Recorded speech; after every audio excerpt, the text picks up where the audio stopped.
Ladies and gentlemen, good day and welcome to SBI Q4 Meet hosted by State Bank of India.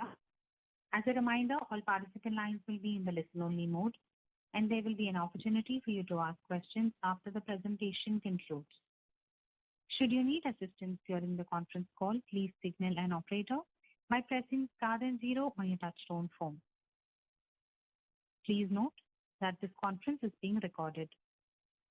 I now hand the conference over to Mr. Pawan Kedia, General Manager, Performance Planning and Review from State Bank of India. Thank you, and over to you, sir. Thank you. Good evening, ladies and gentlemen. I am Pawan Kedia, General Manager, Performance Planning and Review. On behalf of the top management of SBI, I extend a warm welcome to all joining us today on SBI Q4 FY21 earnings conference call. The call today, we have with us our Chairman, Mr. Dinesh Kumar Khara, Mr. C.S. Shetty, Managing Director, Retail and Digital Banking, Mr. Ashwini Bhatia, Managing Director, Corporate Banking and Global Markets, Mr. Swaminathan J, Managing Director, Risk, Compliance and Stress Asset Resolution Group, Mr. Ashwini Tiwari, Managing Director, International Banking, Technology and Subsidiary, Mr. Alok Chaudhary, Deputy Managing Director, Finance, and Mr. Charanjit Attra, Chief Financial Officer. Before I request our Chairman to give a brief summary of the bank's Q4 FY21 performance and the strategic initiative undertaken, I would like to read out the safe harbor statement. Certain statements in these slides are forward-looking statements. These statements are based on management's current expectations and are subject to uncertainty and changes in circumstances. Actual outcome may differ materially from those included in these statements due to a variety of factors. Thank you. Now I request our Chairman, sir, to make his opening remarks. Thank you. Thank you very much, Pawan. Good evening, ladies and gentlemen. Thank you for joining this conference call. I want to start by thanking the support of all our stakeholders during these challenging times. Our employees have worked tirelessly to support our customers. We also appreciate the support of our customers. In financial year 21, the bank has delivered a ROE of almost 10% with a slippage ratio of 1.18%. The net NPA is at 36,810 crores, which is 0.5 times of our financial year 21 operating profit. In addition to a PCR of 70.88%, the bank has additional provision of 25,376 crores at the end of financial year 21. I would like to highlight that the bank has delivered almost a 10% ROE in a year when the credit deposit ratio is at a cyclical low, and when the incremental credit deposit ratio was only 26% due to various one-off factors. The bank has demonstrated its resilience in this challenging period.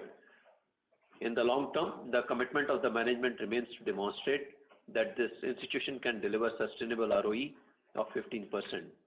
While challenges remain due to the COVID-19 and its resultant impact, we believe that the bank can weather the disruptions and come out stronger. We won't give a timeline for our ROE target in the current uncertain environment. However, we remain confident that the bank has enablers in place to deliver 15% sustainable ROE over the long term. In our view, the recent past from 16 to 20 is only a small period for a bank of our heritage of more than 215 years. We believe with the efforts of our team, we have put up that the period behind us should be a history now. We have used that period to further insulate the bank against visible and invisible risk, further strengthened our processes, and have put in place long-term value drivers like digital banking and stress assets resolution skill sets. We remain well capitalized with a CET ratio of 10.02%. Given the dynamics of our business, our competitive positioning, and our value drivers, we believe our current capital and future internal accruals will be sufficient in helping us achieve our long-term growth and return targets. Further, we remain conscious that the cost of equity is a value driver of our bank, and we intend to minimize the same to maximize the value of our existing long-term shareholders. who have supported the bank in very challenging periods. We believe at our scale and the resultant complexities, we have been successful in balancing the requirement of all the stakeholders. Concluding my opening remarks, I would like to thank you all for the support to this institution. We remain committed to reward your trust in us with superior sustainable returns over the long term. My team and I are now open to taking your questions. Thank you very much. Thank you very much. We will now begin the question and answer session. Anyone who wishes to ask a question may press star and 1 on their touchtone telephone. If you wish to remove yourself from the question queue, you may press star and 2. Participants are requested to use handsets while asking a question. Ladies and gentlemen, we will wait for a moment while the question queue assembles.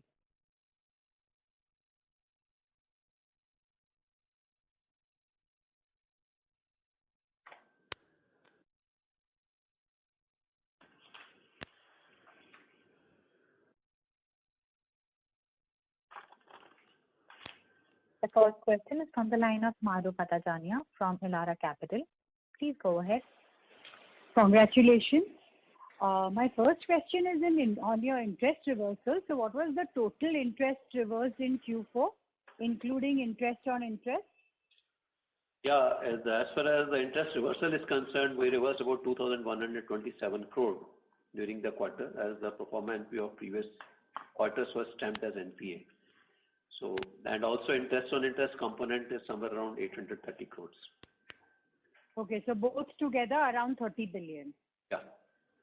Okay, and the other question is that in the actually, if we reckon that component, the number which actually is the NII for the quarter will actually look to be an improvement of 4.18% sequentially, as against a decline of 6.08, which apparently is looking like. Correct, sir. So my other question is on inter-quarter netting. So in the third quarter, we had recoveries of the second quarter pro forma slippages of around 60 billion. So was there any such inter-quarter netting in the fourth quarter in the gross slippage number? The reason I'm asking is, okay, yeah. Sorry. Yeah. Actually, now since this was a year-end closer, and so there was no question for us to account for any such recoveries as on 31st of March. Okay, so this is the complete gross number without any inter-quarter netting. Absolutely. Okay, sir, because the reason I'm asking is because if you try to subtract 9 months agri slippage from full year slippage, then it's kind of a negative number. Yes. Mahrukh, these numbers, actually the aggregate NPAs have come down. Okay. Yeah. Okay. Got it, sir. And my third question is on April collection efficiency. Firstly, what is the total number of infected employees currently in the bank? Well, of course, the number would not be there with me right now. But nevertheless, we have made some efforts. We have, as far as our own infrastructure is concerned, we have tried to convert them into the quarantine centers. Almost about 1,000 odd such number of beds have been created as the quarantine centers, and we are ensuring that our employees stay protected, and for that we have also got the vaccination done. Almost about 110,000 plus employees have already been vaccinated in the bank. So that's what the situation is. And the April collection efficiency and even any color on May collection efficiency that you could give? Because the problem started after the fourth quarter. April collection efficiency is around 95, 96. So May is, we have not yet looked into. It could be, it looks like to be around the same as of now. But March would be what compared to this 95, 96 in April? I think March was little better than this. 20 basis point more it was in March. Okay, so there has been no impact on the second wave on your collection efficiency. See, I mean 20 basis point impact which is there, and moreover, there is always some kind of a lag between the event and the actual collection. So that is something which we'll have to wait and watch. Okay, so sir, my last question is on express loans. We already have a book of 1.9 trillion. It's grown 8% quarter-on-quarter and 36% year-on-year. So it's a very sizable book. So can you give some more color in terms of number of accounts over which these loans are split and total percentage of government employees who avail these loans, including defense and all? So all government and government-related employees, percentage, and also the number of total accounts. It could be majorly government employees only. These are salaried accounts only, and also a very significant portion of that is, I would say that as high as about 95% would be. No, I think these are salaried accounts. 95% salaried accounts. 95% salaried accounts. As far as government employees, about say around 50% of that would be the government employees. And 50% rest of the corporate employees who Well-rated have salary employees. accounts, corporate salary package. And Okay. on the growth part, Maruk, I think earlier also we had clarified, our focus on Express Credit would be on the salaried class, and particularly those employees who have salary accounts with us under the corporate salary package. And today we have about 1.6 crore customer CSP accounts. And our penetration, if you take only Express Credit, is just about 19%. So we believe that there is a potential to grow this book further. But yes, we are mindful that we have reached certain base number now. We may not be having 36% growth rate. Slightly could be moderated to 30-31%. That is our, at least for the current year. Okay, so around 19% of 1.6 crore would be the total number of accounts in Express loans? No, there could be some outside the corporate salary package also. Okay. When I'm talking about salary accounts, there are two types of salary accounts where we have a tie-up with the corporate, where corporate salary package is offered to them. There are other people who have salary accounts with us, where based on their salary details and all, we offer the Express Credit. So there would be much better potential even beyond the CSPs. That is what I want. Even CSPs as a group, if you consider my potential target group, I have just about 19% penetration now. The number of accounts, Maruk, we can reach to separately. Yeah, we can separately give you how many Express Credit accounts are there. Thank you. We would request the current participant to please come up in the question queue for any follow-up questions, as we have several participants waiting for their turn. The next question is from the line of Adarsh Parsampuria from CLSA. Please go ahead. Hi, so thank you for taking my question. Congrats on the great numbers. Question is on the staff overall expenses. I see that, as we had mentioned, that the provisions on employee will now go down, but then the salary jump that we have seen from 7,000 to 9,400 is materially higher. So can you clarify, is this the run rate or are there some one-offs in the salary expenses? So, just one second. I'm just pulling out the details. Right, 29.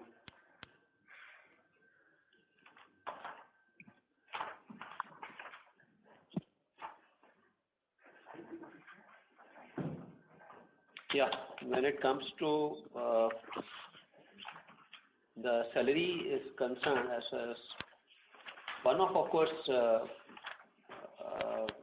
we have paid the areas this year, so that is something which has gone out, and So apart from that, we have got a significant proportion of a retirement benefits, which is pension, gratuity, and other benefits, which is there. And if we look at that number on a YOY basis, we have actually seen growth in wage revision is a major component in this, which is 78.50%. And overall, the growth on a YOY basis is 12.26%. So the pension has witnessed a growth of about 2.55%, and which is again a function of the interest rate movements. And so that is something we have to go by the actuary's advice. And other benefits have gone up by about 5.91%. So that is how it is really stack up. And when it comes to the salary per se has witnessed a growth of about 10.85%. and the provision for employees have witnessed a growth of 12.28%. So that's how it is set.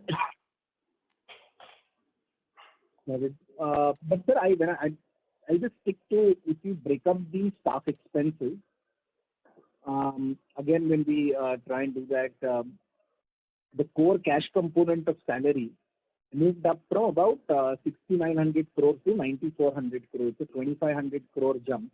Some of it was expected as cash payouts after the wage revisions had increased.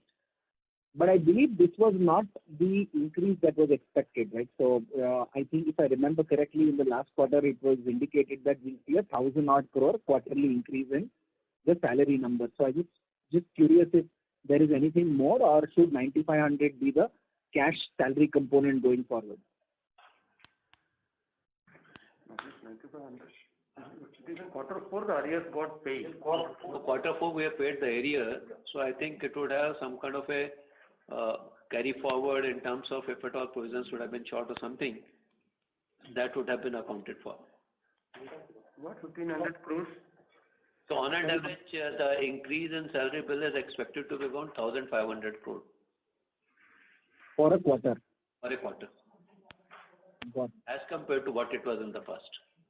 Got it, sir. And so the same question on overheads, there is a meaningful increase in overheads in the fourth quarter.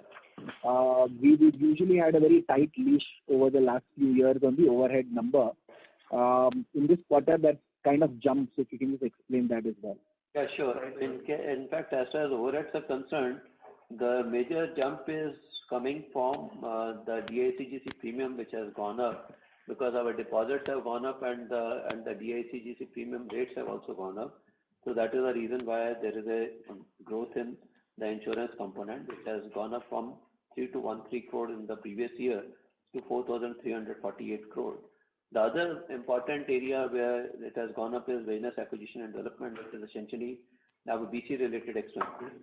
It used to be 2,548 crore in the financial year 2020, and in the year 21 it has gone up to 4,107. So which means that about 61% growth is seen there. So that's what is explained here.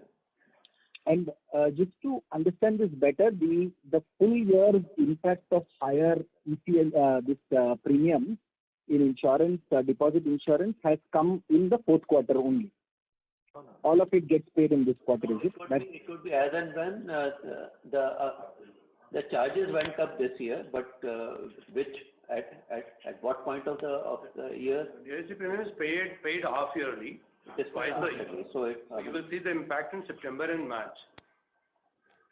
Got it. So the last thing I wanted to check, and which has been a very big positive surprise, has been the how retail has held up for the bank, right?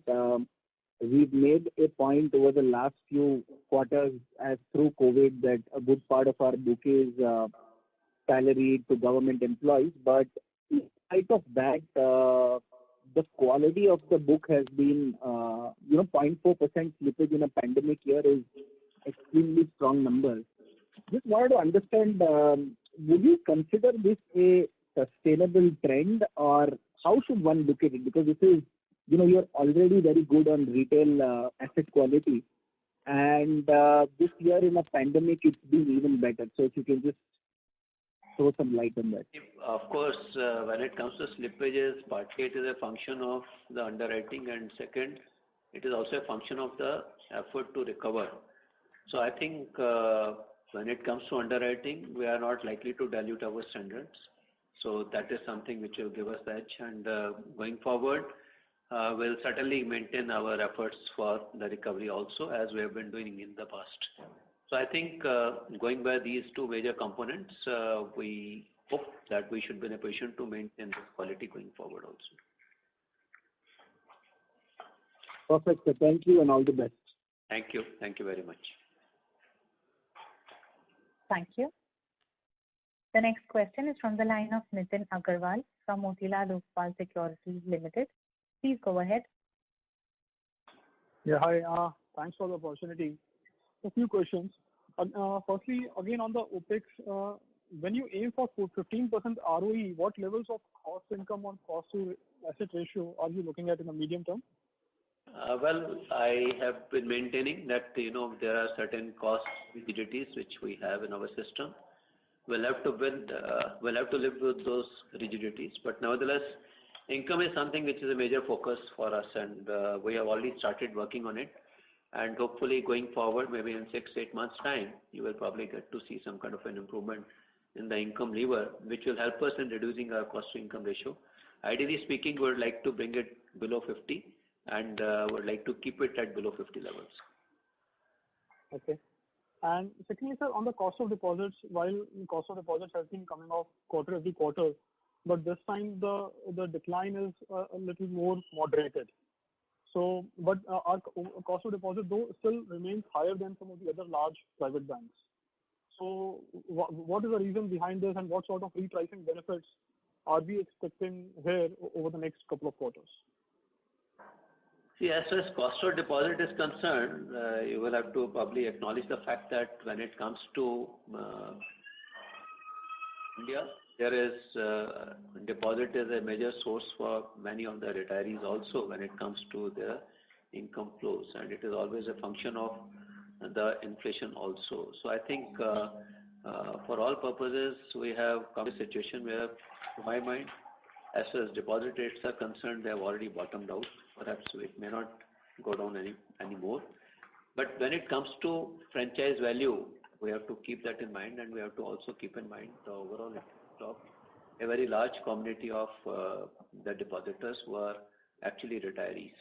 So with that in mind, there are certain considerations which you have to keep in mind. So we will try to keep the deposit rates at this level for some time to come. We have already, when it comes to our term deposit rates, we have already brought it down significantly already. So I think to retain at that level, and we'll see that how long we can stay on at that level. Sure, sir. And sir, lastly, our SA numbers have been vastly different from our closest PSU peers. While this has been so for very long, but just wanted to understand, is this mainly a function of the customer profile, underwriting, or the way we do our monitoring and collections, which ensures this, the borrower pays up in time? I'm just asking because the gap is just too wide between us and the next best PSUs.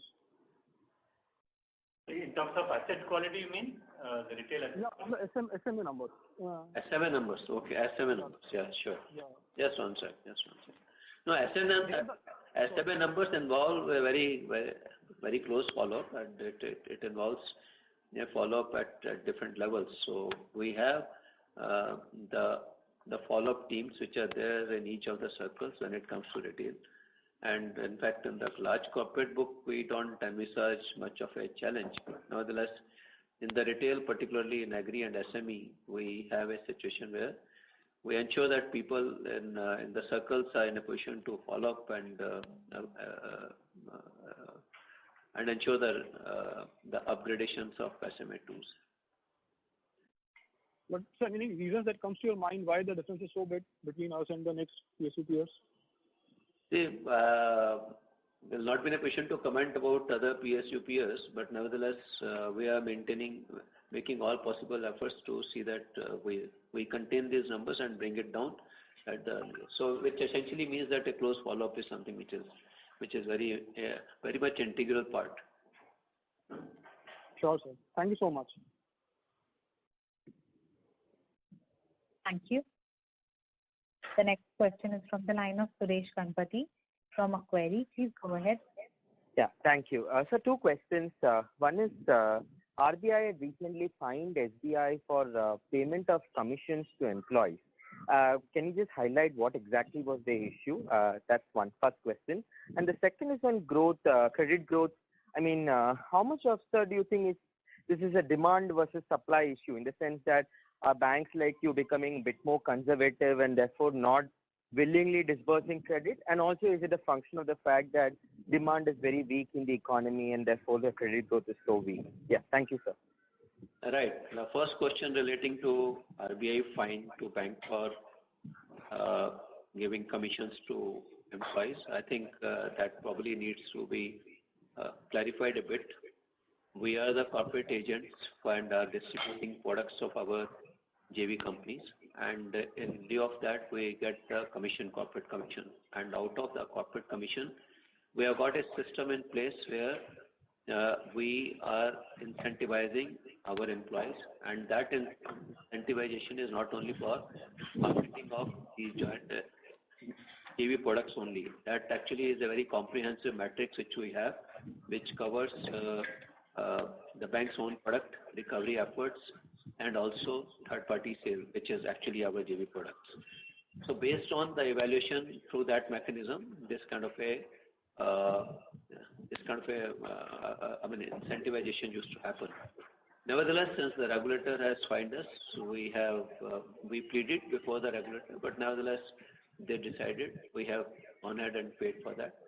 But as far as we are concerned, we have done it as per what the overall regulation and the boundary conditions were at the material point of time. But nevertheless, they having fined, we have stopped doing any such kind of incentivization to our employees. So just to interrupt, other banks also do this, right? They give incentives for cross-selling and third-party distribution. So I will not be in a position to comment on that because this is a view taken by the regulator for us, and I can only convey the viewpoint and the standpoint taken by us in this matter. Fine. So we respect the regulator decision, and accordingly we have started working in this manner. Sure. Second question was relating to credit growth.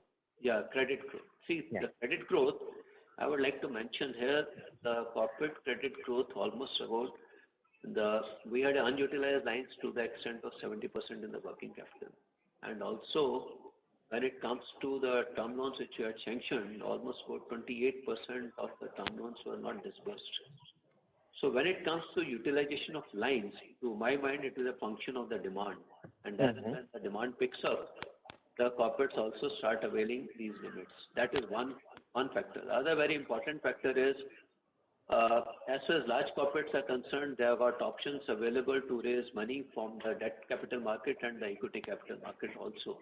And since these markets were flush with funds, the corporates could find it easier to raise money from these options. So if at all we capture the evolution of our bond book, I would say that the corporate credit growth is almost around 6%.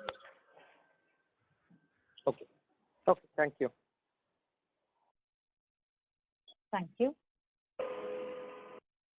The next question is from the line of Akriti Kakkar from Goldman Sachs. Please go ahead. Yeah, thanks.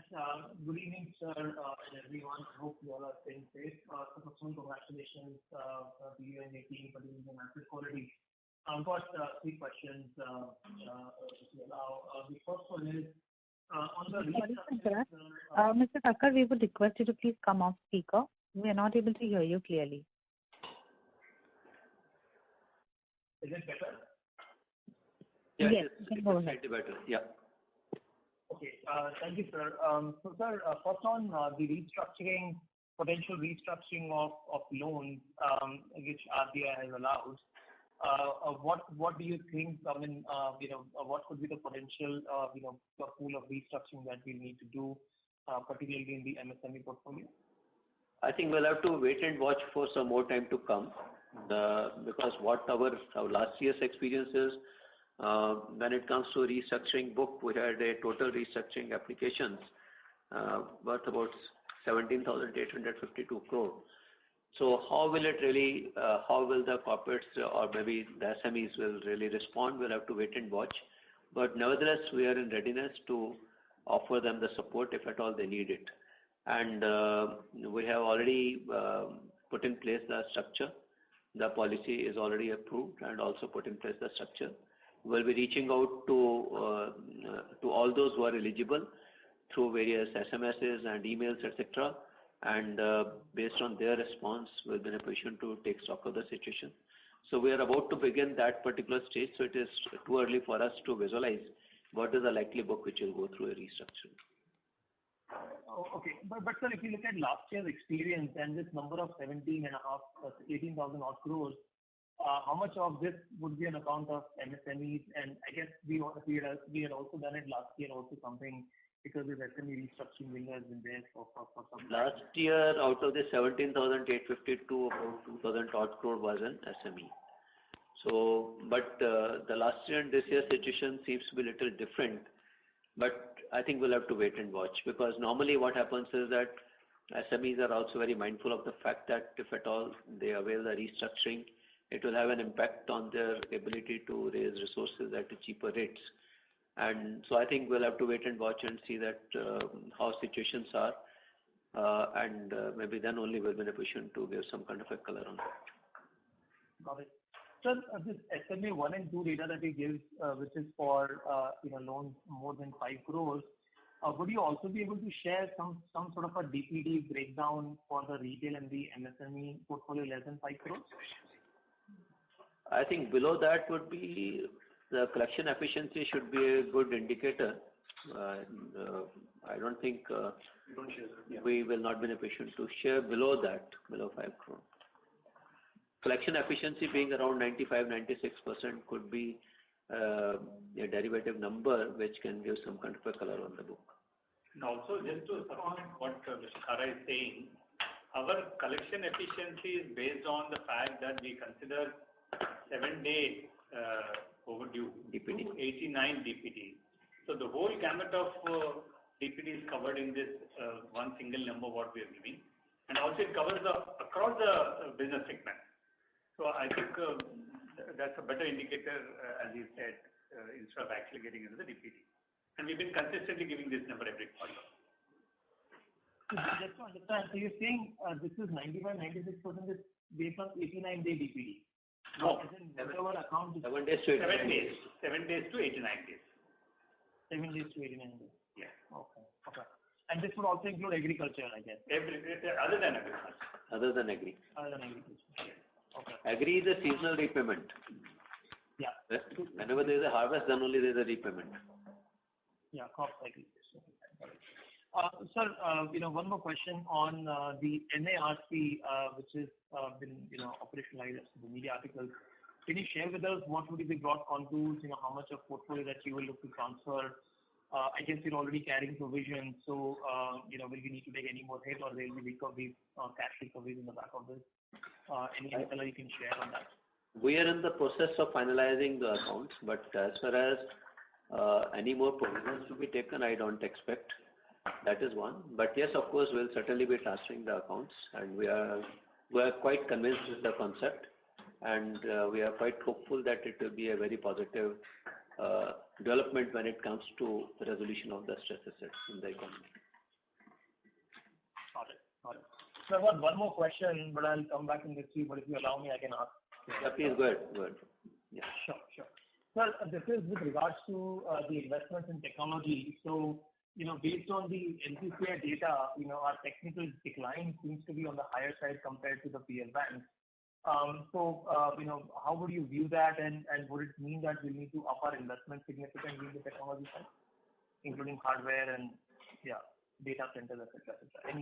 No, it's an ongoing process, but that we are quite cognizant of the fact that we have to keep on investing into technology, and we have to make a very robust database and also very robust systems and platforms.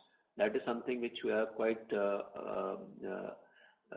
committed, and maybe I'll ask Mr. Ashwini Tewari to come in, who looks after technology. Just to supplement what the chairman said, actually, he's right that the investment is a continuous thing, and we are all mindful of the fact that the digital transactions, especially UPI, has really been setting all records in terms of numbers.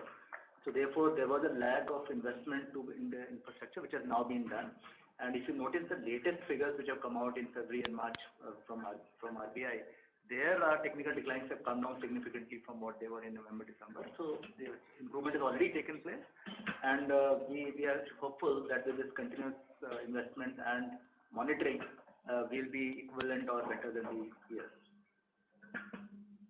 So the reason why I asked this question is because one of the large private sector banks, of course, all of us know, they were banned to onboard new credit card customers, plus launch any more digital businesses. So given that the number is on the higher side, do you think this is something that can perhaps, impact us also? And in that regards, what measures can we take? Yeah, I get your point. Actually, if you talk about our core channels, which is YONO and the internet banking, so we had some issues in November, December where we had problems. But I can give you the data of May, which is not in public domain yet, in the sense that we had zero downtime in internet banking till 20th of May, and we had about some 13 minutes in YONO, unplanned downtime. So therefore, a lot of improvement has already happened in these channels. On UPI also, the technical declines have come down to below 1% for the latest available data.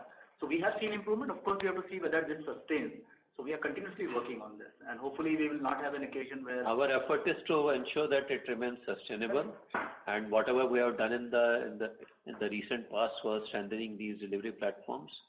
We will continue to be very focused on ensuring a delivery which is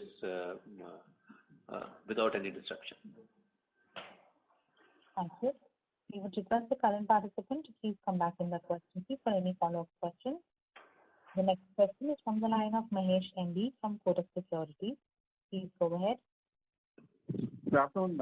Just two questions from my side. What would be the this year, if you look at the recoveries, you have had about 17,000 crores of recoveries from the NPL line and about 10,000 crores of recovery in the non-interest income line.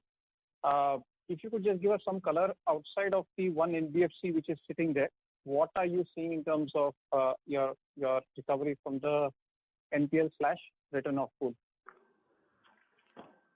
I don't think we would have much of chunky accounts left out now, but we will be actually resorting to NARC, we will be resorting to the compromise settlements, etc. So, but maybe I'll ask Swaminathan if at all he can give some color on that. Just to supplement to what Chairman said, as far as recovery is concerned, more or less the numbers would remain in line with what we had achieved last time, but the only difference will be that we were, in the last couple of years, there were certain chunky accounts which got resolved. But today the recoveries for this year and going forward will have to happen across many accounts. So we are working on those granular details, but also it will depend on how fast the second wave settles down so that our recovery efforts can get intensified. So at this point in time, we are not giving a specific number for recovery that we are budgeting for this year, but maybe over the next 4 to 6 weeks we will come up. Maybe as part of the Q1 call, we may be able to give you a guidance in this matter. Thank you. Perfect. So just one clarification here. This commodity rally that you are seeing out there, has it resulted in a better interest for those distressed assets, or do you think it is an over-expectation given the fact that these assets may have significantly deteriorated on the ground? Absolutely. In fact, we have seen renewed interest. That with this cycle getting better, we in fact got better realizations in a few accounts, and we are hopeful that this upside cycle will be beneficial to us in terms of improving the recovery percentage out of these test accounts. And there are interests coming in the brownfield assets. We are working on this and would like to make full use of this upside that is now visible. And my second question is on the net NPLs. Today, your corporate book is carrying approximately 90% coverage. Could you also tell us what would be that in terms of absolute amount, the net NPL which is being? Net NPLs in corporate book is almost down to 8,000 crores. The total net NPL out of 36,000 crore plus, the corporate book is about 8,000 plus. So this year you would expect most of the slippages, most of the provisions only for your retail and MSME/agri book. Is that a fair assumption? MSME/agri would be the major. Retail is also not much. Yeah. Retail is also holding on well. It will be MSME and agri will be the space to watch out, and that's the space we are also very mindful in terms of keeping track. Perfect. And in that context, can you give now a guidance to provisions for next year, or you think it's going to be challenging? Too early at this point in time. Maybe to take, we need to size up maybe another 4 to 6 weeks time. It will take for us to estimate the impact. We don't want to give any estimation or guidance, which I rather believe in as promise is concerned, I would like to deliver better than the promise. Absolutely. Thanks a lot, sir, for this. I'm done. Thanks. Thank you. The next question is from the line of Aditya Singhania from Enam Holdings. Please go ahead. Thank you. So I actually wanted to clarify on the provisioning question that Mahesh just asked. I understood from your TV interview that you guided that credit costs could be similar in FY22 to FY21. And in that context, your credit cost mentioned in the presentation is 1.1%, which is the loan loss provision number. No, I mentioned that it will be within 2%. This has been my guidance even in the third quarter. Right. This has been my consistent guidance always. So I think our effort would be to keep it at 1.12, but nevertheless to keep it below 2. Ideally speaking, we would like to keep it at 1.12 where it is this quarter, but in any case, less than 2 by all means. Right. So just in that context, if I could ask, you're already sitting at 70% provision coverage ratio and an additional buffer due to COVID. With the strong corporate net NPAs, the low corporate net NPAs as well. So where would you expect such a large provision number to come from, if at all? As just mentioned, that SME and agri are the areas to watch, and that is something which we are ensuring that the quality should hold up. So the very important aspect is we are a little unsure about the current COVID wave. How will it really pan out and what all impact will it leave? It may so happen that it may not leave much of impact, but nevertheless, I think we should rather be better prepared for any kind of eventuality. Right, sir. Thanks. And just one more clarification. If you could talk about any plans for listing of your subsidiaries, the General Insurance and Asset Management. We do have plans, but much of it will depend upon how the capital market continues to evolve. And we will be very mindful, and at the appropriate time, we will be coming to market. Right. Thank you, sir. Thank you. The next question is from the line of Jai Mundra from B&K Securities. Please go ahead. Yeah, I said thanks for the opportunity. Sir, if you can share the ECLGS loan that the bank has, which the bank has disbursed, but more importantly, if you can share the outstanding loan which is linked to this ECLGS disbursement book. In a way, if you are keeping a track of the principal as well, as in how that has moved. So A, the ECLGS amount, and the B, the principal which is linked with the ECLGS disbursement. 25,000 crore is the ECLGS book which we have created last year. Other details? If you are talking in terms of the overall exposure, which is linked to the GECL, we don't have the numbers as of now. But you must also remember that GECL repayment has not begun. So that will be from June onward. So how the GECL linked principal outstanding will behave probably will come to know from June onward. Right. But GECL is 20% of the exposure. So if it is 25,000 crores, you can do a reverse work, but that's not a concern at this point in time. That will have to be looked at later. Right. But so broadly, that number should be 5x of the disbursed amount, right? Assuming there is no significant repayment as yet. Yeah, absolutely. Repayment has not started. Correct. And some of them might have availed a lesser. No, see, it was maximum of 20%. So some people would have drawn only 10%, 15%. But if you want a ballpark figure, I think you are maybe around 20%. That is 5 times of it. Sure, sir. And second question is, sir, on staff costs. I think I will. This question was asked earlier, but just to be very sure, I think we had also seen that PSU banks. It looks like there has been some performance-based incentive that has been given by at least few banks. Is that the reason why the salary cash component has risen from 7,000 odd crores to 9,400 crores, or just the arrear as sir mentioned earlier? So this was because if at all that has to be paid, that will be paid based on this year's results, and we would have only made a provision for it. It would not have been cash outgo. So that would not have been booked like that. But nevertheless, as was mentioned, the 1,500 crore is the quarterly expense which is expected. Right, sir. And the last thing, sir, on SMA book again, can the retail below 5 crores SMA, I mean, because other banks' data suggests that the overall SMA including 5 crores number is running into double-digit number. I mean, is that for SBI you had clarified that you are not looking at the below 5 crores number, but somehow any perspective, sir? Perspective on what? Below 5 crores? Yeah. So, I mean, broadly, as you have said, that 1 minus collection efficiency, is a derivative.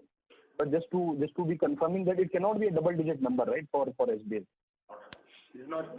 So we are not. We can only reiterate what was said already. Retail is typically asset quality or DPD is depicted in the collection efficiency. 5 crore and above as per the CRILC data. If you want a comfort, we can confirm that it's not double digit. Sure. Thank you, sir. All the best. I'll come back. Thank you. Thank you. The next question is from the line of Manish Shukla from Citigroup. Please go ahead. Good evening and thank you for the opportunity. The loan processing charges for the full year are up 20% when loan growth is 5%. So why that disconnect? Sorry? No, the loan processing fee has gone up by 20%. Slide number 28, sir. While the loan growth is 5%. See, the point is that loan growth is the actual availment. Loan processing fee is the limit. Limit sanction, which I mentioned also that there is a availment of just about 70% of the limits have been utilized. And similarly, when it comes to term loans also, almost about 28% is a unutilized portion. So that is a reason that why the loan growth is appearing to be muted as compared to the loan processing charges. Yeah, one more thing also, if I can add, is that loan processing charges are also collected on the renewal. It means without any new facility being given, even if the annual renewal is there, that also the loan processing charges will be there. But sir, in case of an annual renewal, the fees would have been there in your base last year also, right? Unless you're charging more on the same loan. We recover, but it may not be as much as what we recover at the first instance. It will be annually. It will be in okay. Why yes? In a way, yes. I think what Chairman has said makes. That is the reason. Typically, in term loans, it's paid upfront, while the availment will be over a period of time. So, these two numbers cannot be necessarily related to each other. These would rather always be independent because it will be all growth is the actual draws, and that's the limit sanction. Okay. In going to overheads, what is the exact nature of this business acquisition and development expenses? Because that has gone up 60% for the full year. This quarter it is up 2.5 times YOY and QOQ. Yeah, because we have significantly ramped up our BC network. So that is the reason why this has gone up significantly. But is this for origination, for collection, or where does that on the business side? BCs are for carrying out operations. And since we have got a huge network of BCs which we have added in last 1 year, and that is something which, and also now we have started using them for collection purposes also. But that has been started only very recently. And this also includes the home loan sourcing team. Home loan sourcing team. It is not. So with the volume what we are witnessing in home loans, feet on street has been increased. Okay. The other question, sir, is on the loan book. Now your retail loan book as of March 21 is larger than corporate. Obviously, retail has grown at a very fast pace over the past few years compared to corporate. So how do you see the incremental shift happening for you between retail and corporate over the next few years? So if at all the economy will start growing at about 10% plus, 9% is something which is being talked about by various economists, and we have a chance to grow at about 10%. The growth will come from SME and corporate. Okay. But in the absence of that, retail will still continue to grow faster. Retail will continue to grow because there is a scope, there is an opportunity which is available, and we would like to tap all that opportunity. Okay. The last question, in your opening remarks, you talked about capital requirement over a medium term, but where things stand right now for the next year or so, how do you see your capital requirements? So if at all, let's say 10% of the asset growth, perhaps we can live with the current situation. But we will probably assess the situation once the COVID-2 is behind us, and maybe that will be a point of time when we'll have a better visibility of growth, and that will be a point of time when we'll decide about the capital. Sure, sir. Thank you very much. Those are my questions. Thank you. The next question is from the line of Saurabh from JP Morgan. Please go ahead. Yes, sir. So 3 questions. One is, why is the current account number so high this quarter, both quarter and YY?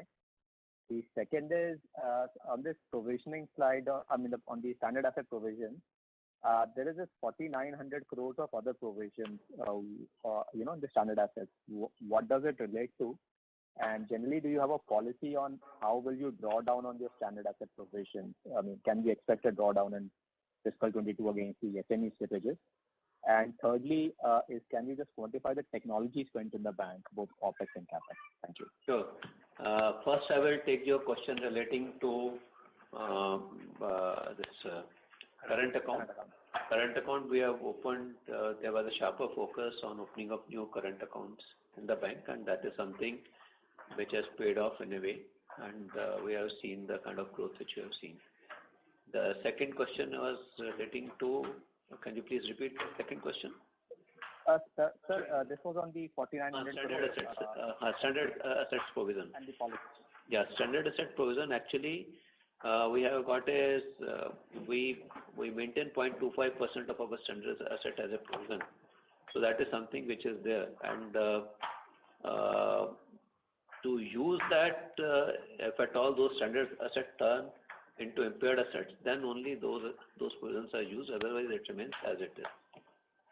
No, sir, my question was on the 6,300 and the 4,900 crore, the additional provisions you have made over and above the 6,300. Okay, fine. That is additional COVID-19 provision of 6,300 and which we have kept.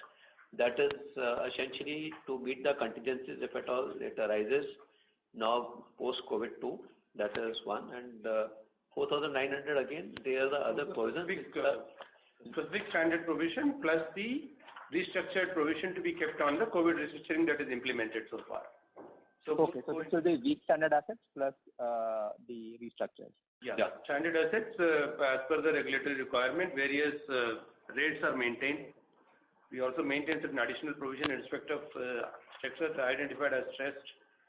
And then also now the new addition during the quarter is the restructured assets under the COVID package. Okay. And sir, on the technology spend? Technology spend, just one second.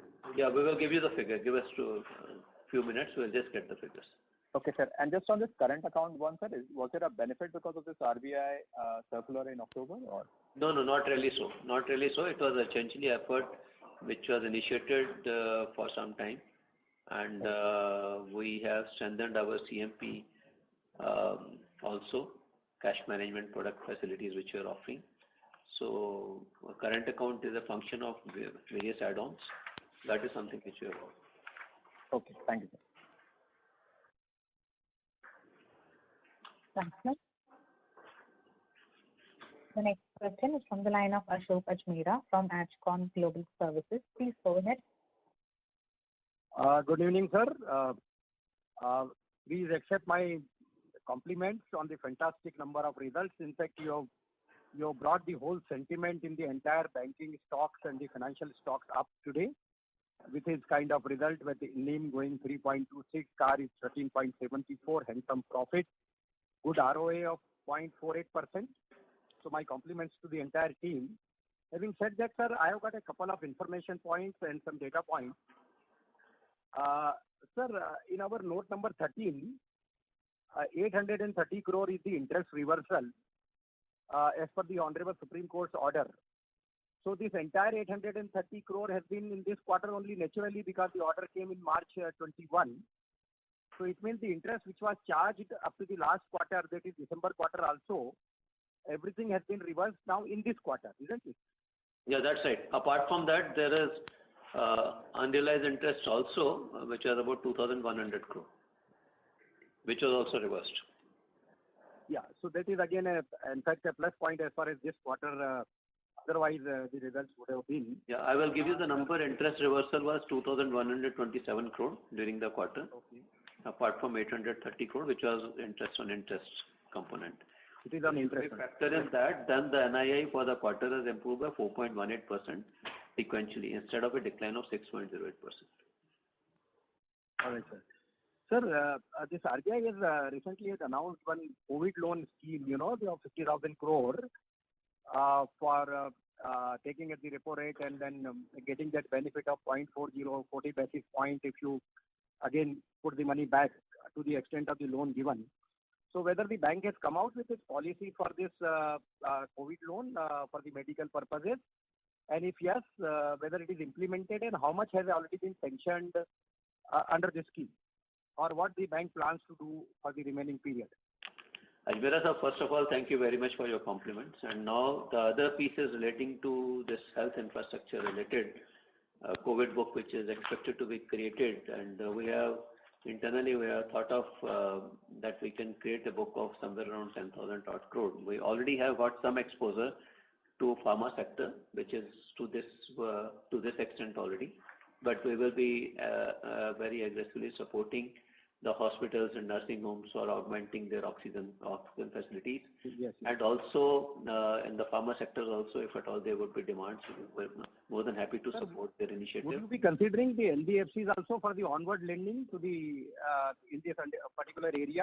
Yeah, we are quite open because RBI schemes permit us to do that also. So we'll be quite keen to support any such initiative. And what you mentioned was in terms of we may not avail the facility under repo, but we'll be happy to avail the reverse repo facility. And also the most important factor for us is the priority sector component. The priority sector is something which we are very happy to look at it. Yes. So now coming to this credit growth of 10%. Sir, the corporate book as such is not growing much. I mean, the overall I think was just 6%. In the personal loan, the slippages have come down, from 4,507 crore to 3,287 crore in this year as compared to 20. But at the same time, the personal loan book have already grown. I mean, all the retail personal, they have already growing and every bank is chasing it. So where do you see basically the loan growth coming now in the 21-22? And how are you so hopeful of growing your book? I'm hoping that SME would be a good opportunity. Apart from that, even in the corporate sector also, see, corporates all these years had an option to go to the debt capital and the equity capital market because the markets were flush with liquidity for the reason that the West was not looking as good.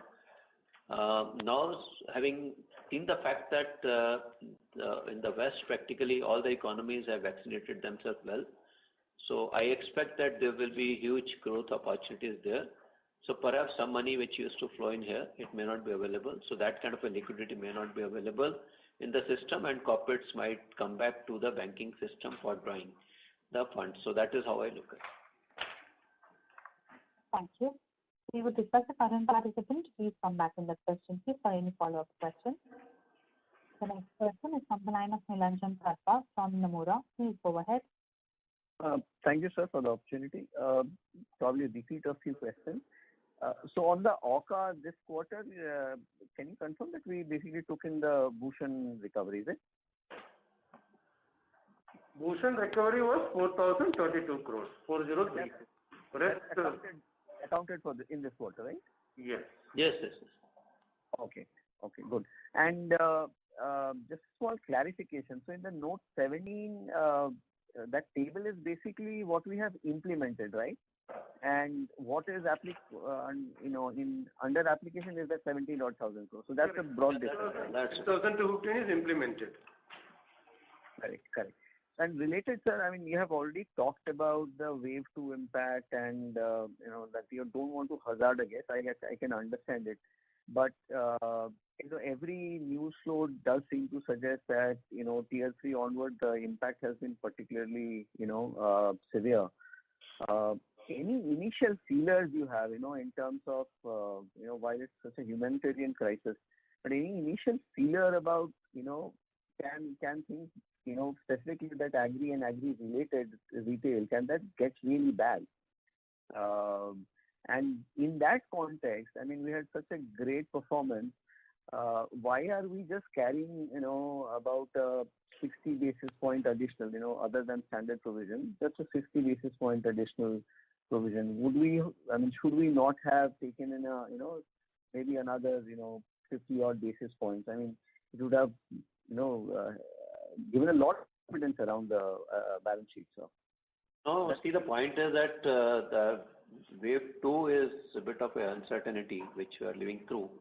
And with what is being talked about is the wave 3 also. So I would say that we have moved up on the learning curve, but nevertheless the spirit of the wave 2 is something which has actually hampered the life for many. So that is something which is so we are actually sort of going through a very, very uncertain phase right now. So because if at all we have got such kind of uncertainty, the better way out is to keep as much cushion as possible to really tide over such uncertainty. I think, as I mentioned, that maybe by end of June we'll have a much better visibility. So that is a point of time when we can probably take a call. Okay. And in any case, since as a philosophy we believe in strengthening our balance sheet, we don't want to compromise on that principle. Sure. So the broad feedback is that in June we'll probably take that call. Yeah, June we will take a call. Okay. And a quick data point, sir. Out of that 25,000 crore ECLGS, roughly how much was the ECLGS package 2? ECLGS package 2. Just give me a minute, we will revert back to you. Yeah. We'll just let you know. But in the meanwhile, there was one gentleman who had asked me about questions relating to IT, CapEx and OpEx. IT CapEx spend is about 1,300 crore. OpEx is about 5,800 crores. Thank you. We would request the current participant to please come back in the question queue for any follow-up questions. The next question is from the line of Mona Khetan from Dolat Capital. Please go ahead. Hi, sir. Good evening. So I have two questions. Firstly, in the corporate segment, your 9 months pro forma plus reported slippages were around 3,000 crore, and that has now increased to about 7,700 crore in the current quarter. So, is it fair to say that a large part of slippages during this quarter came from the corporate segment, and if so, could you just throw some light on, whether it's related to potential restructuring or in terms of the size of those accounts in the sector?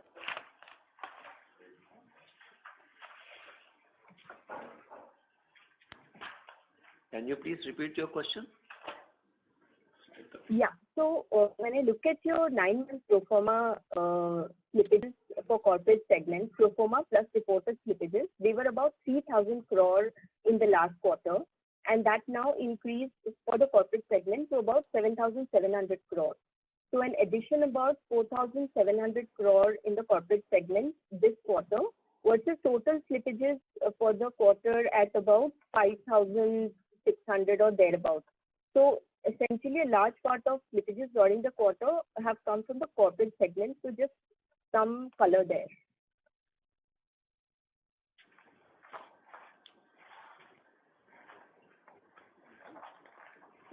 Which slide are you referring to? She is referring to the 9 months slippage. 9 months slippage. 18. Okay. Achha. Last quarter, in the Q3, the corporate was at 3,003, and this quarter it is 7,009. Quarter 4 is 6,558. Yes. So about 3,000 odd crore. How much was? Do you have some color?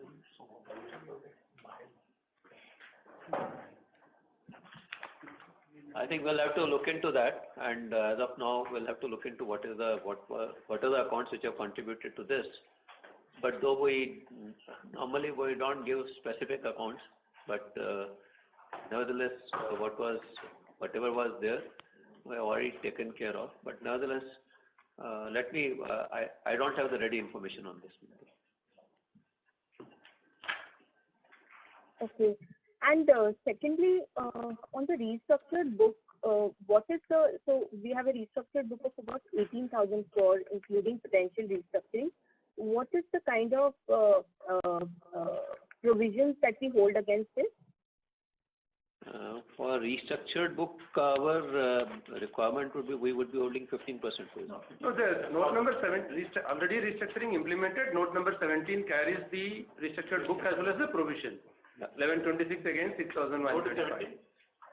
Note number 17, not slide 17. Okay, note, that's in the notes. And then for the remaining applications for which the process is on, we have made a 10% provision upfront. So they will become specific once the restructuring package is implemented. Hope it's clear to you. Clear. Just one on the restructuring again. So you've given a potential plus restructured total number of about 18,000 crores. So this includes the non-COVID related MSME restructuring as well? Yes, this 17,852 contains all types of restructuring, as the segment-wise breakup is also available in slide number 18. So you will see SME 2,118 crores there. Out of this 17,852, 6,125 is already implemented, for which specific provision is already created. That's there in the note number 17. For the remaining 11,000 odd, which is under process, a 10% provision is already created. That will become specific once the restructuring is implemented. Thank you. I take the last question from the line of Soumya Agarwal from Smart Karma. Please go ahead. Yeah, before Soumya asked, I think there was some question on the ECLGS. The ECLGS 1, we had disbursed 23,000 crores. ECLGS 2, we have disbursed 200 crores. I think together is about 25,000. Yeah, now Soumya can go ahead. Okay, yeah, hi, good evening. Just want to understand some trends here since SBI is the market leader in the banking space. It's been widely concluded that agricultural has been the largely resilient segment amid the pandemic. But if I look at the fresh slippages for FY21, almost 9,500 crores or 33% is coming from the agri book. Even in terms of gross NPA, it is the most stressed segment at around 15% NPAs. So what explains this dichotomy? If you could shed some light on this. See, the point is that agri, traditionally we have seen that how this particular book is behaving. But when it comes to SME, yes, of course, we have seen a very different trend. And we are not, as far as PER is concerned, I would say that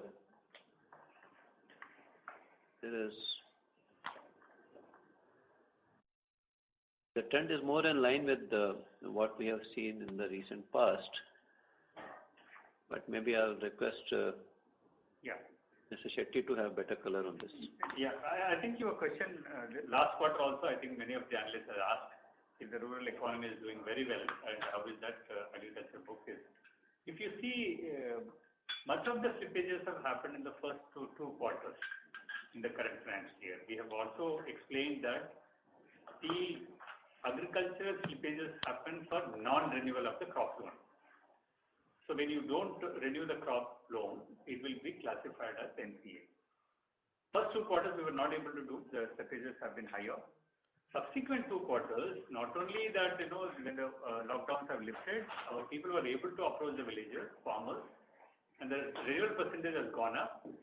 So aggregate slippages in the later 2 quarters has been much lower than the first 2 quarters. Again, it all depends on the composition of our agriculture portfolio. Out of 2 lakh crores, we have about 1 lakh crore crop loans and 70,000 gold loans, which is a safer portfolio for us. In these crop loans, it's a seasons and as well as debt relief measures announced by the state government, which will impact the renewal percentage. The moment the debt relief scheme, like for example Maharashtra, we have received almost 5,000 crores of debt relief, where the NPA levels have dramatically come down during the current financial year. So it's all 1 year to another year, the agriculture portfolio behaves differently. The last year has been that in the first 2 quarters we had tough time in terms of crop loan renewal, which had contributed to slippages. We were able to pull back some. We are still working on that, and I think the improvement in the agriculture portfolio is visible in the last 2 quarters. Hopefully that will continue. Only as the chairman initially pointed out, because of the smaller centers and villages are also getting impacted by COVID, there would be some stress on the agriculture portfolio going forward. Also, I would like to add the very structure of agriculture book is about 60,000 crore would be to SHGs also, and normally they have got a very good repayment behavior. So actually 60,000 plus 40,000, which is gold loan. So there is not much of concern. The major concern is out of this 1 lakh crore, and there also, if at all we succeed in doing the reviews, and then the quality is not as much of a challenge. But yes, of course, COVID has restricted mobility. That is the fact which we need to keep in mind. And also this happens soon after the harvest, when people have to go for sowing. The review renewal happens around the same time. So actually it is a seasonality, and if at all, if at the material point of time, if at all there are any restrictions on mobility, that causes problem in the agri book. Yeah, please. Regarding the earlier question on slippages in the corporate book of 6,558, there was one account of 3,650. That was purely on technical reasons. So that will get into standard within this financial year itself. There was another chunky account also. There also I think we will be able to recover. So out of the 6,500, 4,500 will move into standard within this year itself. Thank you. Due to time constraints, that was the last question. Okay. On behalf of State Bank of India, that concludes this conference. Thank you for joining us, and you may now disconnect your line.